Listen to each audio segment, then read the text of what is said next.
भैया के नाम से प्रचलित है, जहाँ पे प्रशासन भी जाना अलाउड नहीं है, औकात नहीं है, मुंह पे कह रहे हैं औकात नहीं है प्रशासन की कि बिना राजा भैया के अनुमति के उसका बॉर्डर प्रशासन क्या, मैं जहां तक सुना हूं कि राजा भैया का जहां से इलाका शुरू होता है वहां पे दूसरा राज्य लिखे यूपी सीमा समाप्त लिख दिया जाता है और इनकी हैसियत नहीं है, इनकी औकात नहीं है कि उस सीमा को लांघ दे। ब्रजेश सिंह यूपी का है, 106 मुकदमा है, उसके ऊपर क्यों नहीं, उसका एनकाउंटर क्यों नहीं किया योगी आदित्यनाथ ने?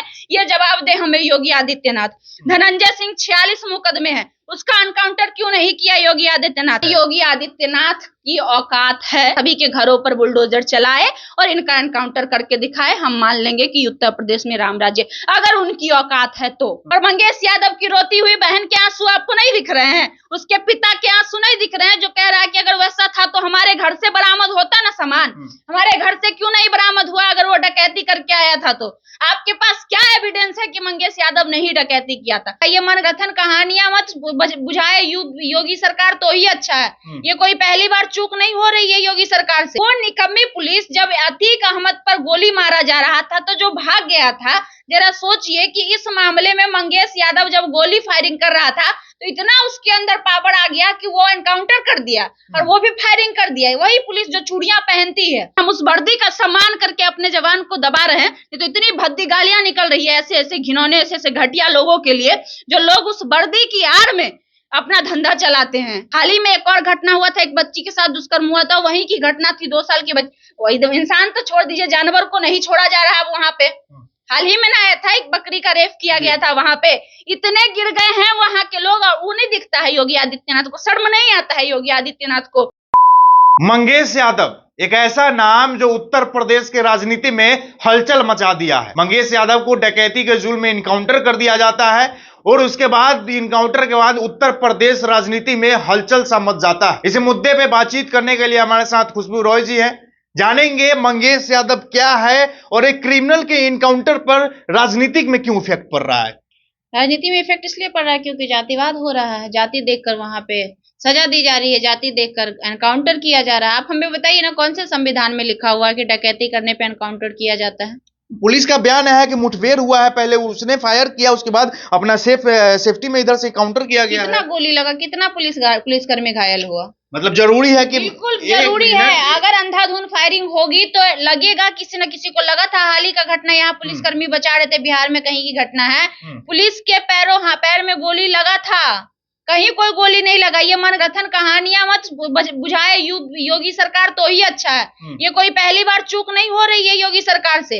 आपको याद होगा अतीक अहमद वाला कहानी, क्रिमिनल था, वो भी इनकाउंटर क्रिमिनल था तो एनकाउंटर नहीं ना किया गया, साजिश के तहत उसको मरवाया गया था। क्रिमिनल को क्रिमिनल मारा ना?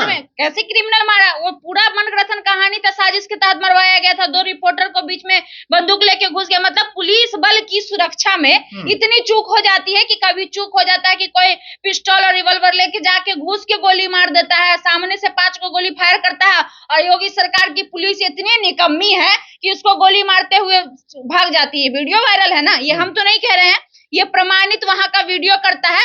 तो वो निकम्मी पुलिस, जब अतीक अहमद पर गोली मारा जा रहा था तो जो भाग गया था, जरा सोचिए कि इस मामले में मंगेश यादव जब गोली फायरिंग कर रहा था तो इतना उसके अंदर पावर आ गया कि वो एनकाउंटर कर दिया और वो भी फायरिंग कर दिया। वही पुलिस जो चूड़ियां पहनती है, हम तो कहते हैं कि वर्दी खोलकर ऐसे ऐसे लोगों को चूड़ियां पहन लेनी चाहिए जो सत्ता की जो गुलामी और दलाली कर रहे हैं। जब वर्दी पहना जाता है तो सीना गर्भ से चौड़ा हो जाता है इंसान का कि हम देश का रक्षा करेंगे। ये रक्षक है देश के, ये सत्ता के दलाल हैं और सत्ता के गुलाम हैं। आज के डेट में जो भी प्रशासन है वो सत्ता के गुलाम बन चुके हैं। सत्ता के इशारों पर नाचने कहने के लिए संविधान सबसे बड़ा होता है, कानून सबसे बड़ा होता है, लेकिन हकीकत ये है कि सत्ता सबसे बड़ा होता है और ये सत्तापोष उन प्रशासन को अपने उंगली पे नचाते हैं। जहां एक तरफ योगी आदित्यनाथ लोगों बोलते हैं कि न्याय की मूर्ति माने जाते हैं, उनके राज में राम राज चलता है, उन्हीं पे इतने बड़े आरोप लगा रहे हैं। किस राम राज्य की बात कर रहे हैं आप?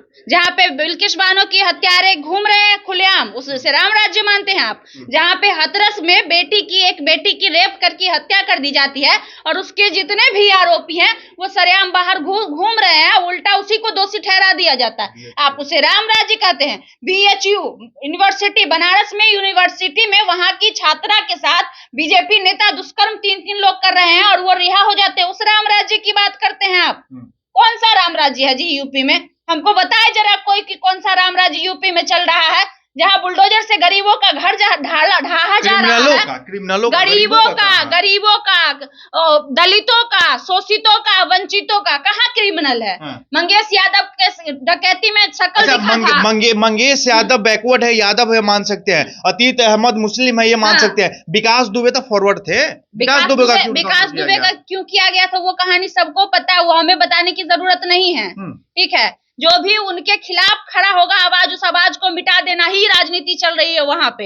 ये कोई बड़ी बात नहीं है। और वो एक अपवाद में था जो दुबे होकर कर रहा था। दुबे की आप बात किए तो हमको कांड याद आ गया, दुबे वाला, वो यादव प्रेमचंद यादव वाला। कैसे दुबे जी के घर पे जाके योगी बाबा मिल रहे थे, हाथ मिला रहे थे, सांत्वना दे रहे थे, और दूसरे बच्चे को, रो रही द्रोती बच्ची को घेराबंदी करवा रहे थे, और उसका बुलडोजर से घर ढवा रहे थे। वो तो शुक्र मनाइए अखिलेश यादव की जो स्टैंड लिए, जो उसका घर ढाने से बच गया, वरना उसको बेघर कर दिया जाता अगर वो अखिलेश यादव ने स्टैंड नहीं लिया होता पिछली बार। तो कहे नहीं उस समय देखा गया, एक घर के लिए ममता मोह। आप कहिएगा एक घर में 5 मरा, अरे उसके घर में एक ही मरा, लेकिन मरा तो दोनों के घर में, और 5 उस यादव समाज ने, प्रेमचंद यादव के परिवार ने नहीं मारा था, पूरे समाज के लोगों ने मारा था।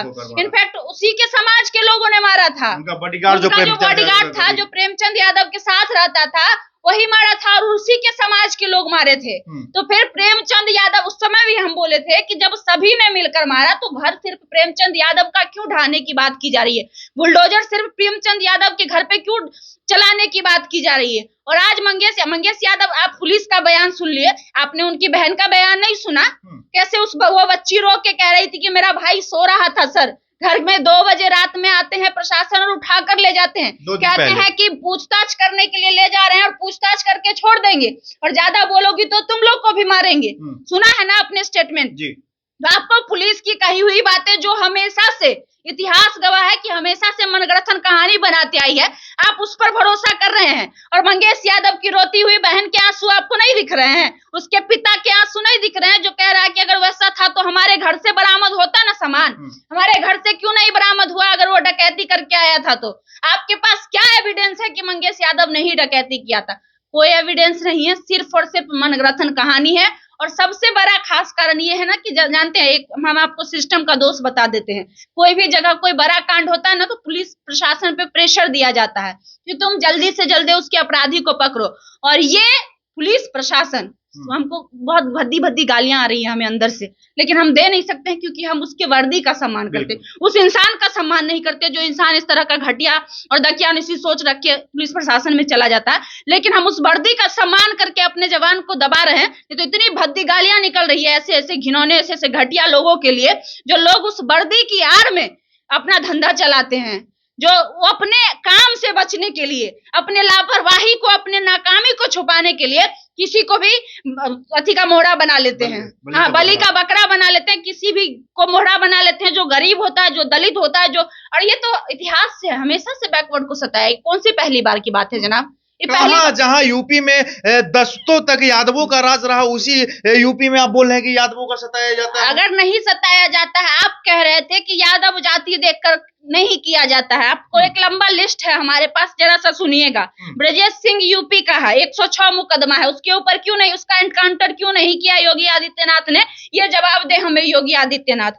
धनंजय सिंह 46 मुकदमे है, उसका एनकाउंटर क्यों नहीं किया योगी आदित्यनाथ? राजा भैया के नाम से प्रचलित है, जहां पे प्रशासन भी जाना अलाउड नहीं है, औकात नहीं है, मुंह पे कह रहे हैं औकात नहीं है प्रशासन की कि बिना राजा भैया के अनुमति के उसका बॉर्डर क्या प्रशासन क्या? मैं जहां तक सुना हूं कि राजा भैया का जहां से इलाका शुरू होता है वहां पे दूसरा राज्य घोषित, यूपी सीमा समाप्त लिख दिया जाता है, और इनकी हैसियत नहीं है, इनकी औकात नहीं है कि उस सीमा को लांघ दे।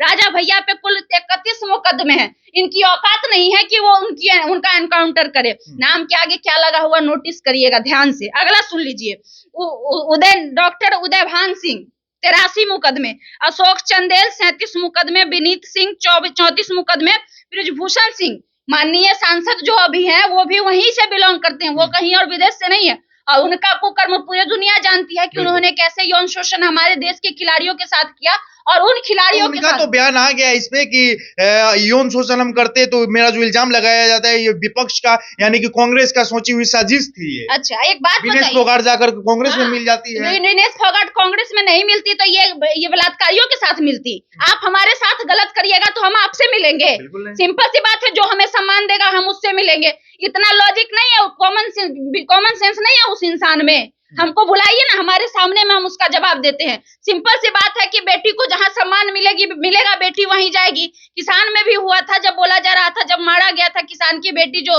आज कांग्रेस से जुड़ी हुई है, तो बोलेगा वो विपक्ष हो गया। पहले तो वो किसान थी, विपक्ष में मिलने के लिए आपने मजबूर किया ना। आज अगर मोदी जी ने उसको सम्मान दिया होता तो वो शौक से मोदी जी के पास जाती। क्या दिक्कत थी भाई? अब आप बलात्कार करिएगा तो आपके पास किस हिसाब से आप सोचते हैं कि वो आपके पास आए? चलिए मुद्दे पे आते हैं। बलात्कारी के पास जाएगा कोई लड़की जाएगी? नहीं जाएगी। तो सिंपल सी दूसरा ऑप्शन ही वही बचता है। तो वो वहां जाएगी जहां सम्मान मिलेगा। आगे आ जाइए। तो कम पढ़े, ये तो 3-4 ही लिस्ट था। चुलबुल सिंह, नाम के आगे सिंह, 53 मुकदमे सोनू सिंह, 57 मुकदमे मोनू सिंह, 48 मुकदमे अजय सिंह सिपाही, 81 मुकदमे पिंटू सिंह, 23 मुकदमे सन्नी सिंह, 48 मुकदमे संग्राम सिंह, 58 मुकदमे चुन्नू सिंह, 42 मुकदमे और बादशाह सिंह, 88 मुकदमे। अगर मतलब आपके हिसाब से यूपी में टाइटल देखकर न्याय किया जाता है? अगर योगी आदित्यनाथ की औकात है तो इन सभी के घरों पर बुलडोजर चलाए और इनका एनकाउंटर करके दिखाए। हम मान लेंगे कि उत्तर प्रदेश में राम राज्य, अगर उनकी औकात है तो। हम चैलेंज कर रहे हैं। हो सकता है इस वीडियो के अगर वायरल नहीं हो जाता है तो हमारे ऊपर भी कार्रवाई कर दी जाएगी। तब भी हमारा जवाब यही रहेगा, तब भी हमारा सवाल यही रहेगा कि अगर आपकी औकात है तो आप इन सभी पे कार्रवाई करके दिखाइए और इनका एनकाउंटर करके दिखाइए। अगर वाकई आप सही और निष्पक्ष है तो। कोई सही निष्पक्ष नहीं है जनाब। वहां सिर्फ और सिर्फ जाति देखकर सिर्फ और सिर्फ शोषित दलित वंचित को बलि का बकरा बनाया जाता है, शिकार बनाया जाता है। और वहां की निकम्मी प्रशासन जिन्होंने हाथों में चूड़ियां पहन रखी है, जो सरकार के दल्ले बन चुके हैं, जो सरकार के गुलाम बन चुके हैं, वो वही करते हैं जो उनको कहा जाता है। वहां एक एग्जाम्पल नहीं है। हाल ही में एक और घटना हुआ था, एक बच्ची के साथ दुष्कर्म हुआ था। वहीं की घटना थी, 2 साल की बच्ची। वही इंसान तो छोड़ दीजिए, जानवर को नहीं छोड़ा जा रहा है वहां पे। हाल ही में ना आया था, एक बकरी का रेप किया गया था वहां पे। इतने गिर गए हैं वहां के लोग और उन्हें दिखता है योगी आदित्यनाथ को। शर्म नहीं आता है योगी आदित्यनाथ को कि उनकी सरकार में, उनके उत्तर प्रदेश में इतनी नीचता हो रही है। उस पर काहे नहीं कार्रवाई करवा लेते? इतनी ही अच्छी अगर बुलडोजर की सरकार है तो चलाए ना सबके घर पे बुलडोजर, तब मैं मानूं। नहीं चलाएंगे, इनकी औकात ही नहीं है चलाने की। उनका तो बयान है, उनका कहना है, उनके पार्टी वालों का कहना है, उनके नेताओं का कहना है कि जहां डेवलपमेंट होते हैं वहां छोटा मोटा क्राइम होता है और हम अपना क्राइम रेट पकड़ में आ रहा है, हमारा धीरे धीरे क्राइम रेट हमारा गिर रहा है। क्राइम रेट गिर नहीं रहा है, क्राइम रेट उठ रहा है, इनफैक्ट बढ़ रहा है। वो जो कर रहे हैं ना, जो नीति अपना रहे हैं ना, वो लोगों के अंदर नकारात्मक शक्ति पैदा कर रहे हैं, लोगों के अंदर नकारात्मक सोच पैदा कर रहे हैं।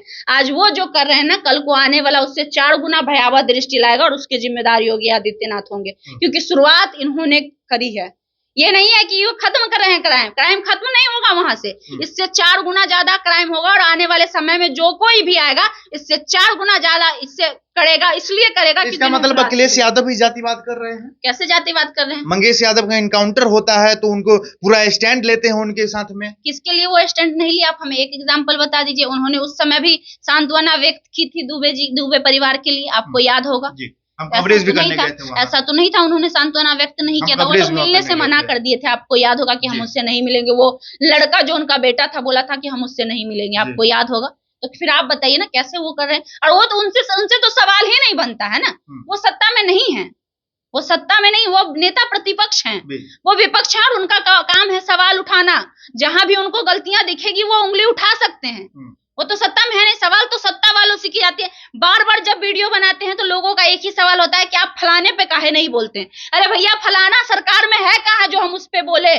जिस दिन वो सरकार में रहेगा उस दिन उससे सवाल करेंगे। वो विपक्ष में बैठा रहेगा जो अभी है, उससे नहीं करेंगे। उस दिन आप हमें कहिएगा ना। आप हमें आज कहकर क्या साबित कर रहे हैं? अगर हम बिहार की बात कर ले, बिहार में क्राइम होगा तो निश्चित तौर पे सवाल नीतीश कुमार से होगा, तेजस्वी यादव से कहीं से नहीं होगा। क्योंकि तेजस्वी यादव दोषी नहीं। तो अब लोग कहेगा 15 साल पहले, तो भैया 15 साल पहले तुम मर गए थे, तुमने काहे नहीं सवाल कर लिया? 15 साल पहले हम बच्चे थे, हमें समझ नहीं थी। अब हमें समझ हो गई है, हम सवाल कर रहे हैं, हम अपने अधिकार के लिए लड़ रहे हैं, सही गलत का चयन कर रहे हैं। 15 साल पहले तुम थे ना, तुमने काहे नहीं सवाल किया? और सवाल नहीं हुआ तो सत्ता परिवर्तन कैसे हुआ?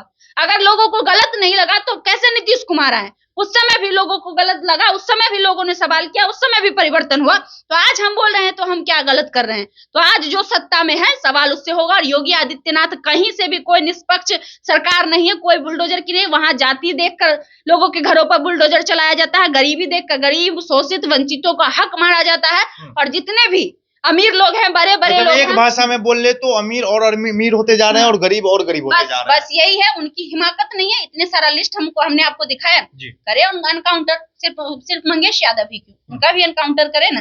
डकैती, और ये तो संविधान में भी नहीं है, डकैती करने पे एनकाउंटर। एक जो रहता है जिसके टाइटल सिंह लगा हुआ रहता है, वो भाग जाता है अंधेरे के, उसको नहीं एनकाउंटर, उसका एनकाउंटर नहीं कर पाता। शायद वो क्या बोलते हैं, अपने आप को कानून के हवाले कर देते हैं कोर्ट में जाकर के। तो बाद में किया है ना, उस समय तो यही दलील दे रहे थे कि वो क्या किया, भाग गया। तो उसको बचाना था, इसको मारना था। ये लोग बोल रहे ना इसके पास बाइक था ना सामान था, कहाँ से बरामद हो गया, कहाँ से बरामद हो गया? ये सब मनगढ़ंत कहानी है। सिर्फ और सिर्फ मंगेश यादव को इसलिए टारगेट किया जा रहा है, इसलिए मारा गया क्योंकि उसके नाम के आगे यादव लगा हुआ था। और पक्का वो किसी मिडिल क्लास फैमिली से होगा। उनके पापा जी हैदराबाद में बाद में शायद ट्रक चलाते थे या कुछ मिडिल क्लास फैमिली से होंगे, जिसको मारना इनके लिए आसान है और मार के पचा देना भी इनके लिए आसान है। एक बात, 100 बात की एक बात। मंगेश यादव इनकाउंटर कर दिया जाता है। डकैती का 1.5 करोड़ का डकैती का केस आता है यूपी के उज्जैन से। उसमें 8 आरोपियों का नाम देता है। हालांकि सारे सिद्ध नहीं कर पा जाते हैं, लेकिन चेहरे किसी के नहीं आते हैं। उसके बाद आरोपी कुछ बोलते हैं कि अपने आप को कानून के हवाले कर दिए हैं। उसके बाद 2 दिन पहले उनके घर वालों का मैं बयान बता रहा हूं, मंगेश यादव की बहन का मैं बयान बता रहा हूं। उनका कहना होता है कि पुलिस वाले आते हैं, मेरे भाई को शक के आधार पर पूछताछ के लिए थाने ले जाते हैं। लेकिन थाने तो ले जाते हैं, लेकिन मेरा भाई कभी भी थाने से लौट कर नहीं आता है। बाकी पुलिस वालों का बयान आता है कि भगदड़ हुई थी, मुठभेड़ हुआ था, मंगेश यादव ने हम पे हमला किया था, इसलिए हमने काउंटर बैक किया और उसका इनकाउंटर किया। बाकी आपकी क्या राय हमें कमेंट बॉक्स में जरूर बताइएगा। लाइव लोग न्यूज देख रहे थे, साहिल यादव, धन्यवाद।